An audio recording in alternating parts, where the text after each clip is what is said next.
Nel quadro di celebrazione di Dia di Batico, noi stiamo visitando San Francisco's College na playa para assim conversar um pouco riba Batico, sua vida, sua luta, seu sacrifício, mas também seu logro.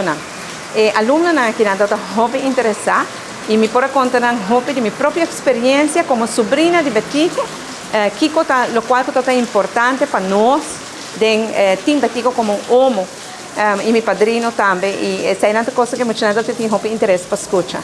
E toda maneira escola, sempre estou muito atento com nós está fazendo os best na escola, não?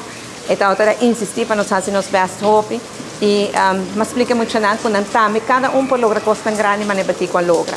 Com tal que estima a ruba, vou trabalhar duro para lograr a meta, e aqui nada me tem par de líder do grupo que seguro vai lograr coisas grandes. Me agradeço a Frau Nadine e inteiro staff de maestro aqui na San Francisco's College e também alunos para permitir naturalmente a visita aqui, mas principalmente trabalho grande, amor e dedicação que nós muito e no quadro aqui também para Dia de Batico.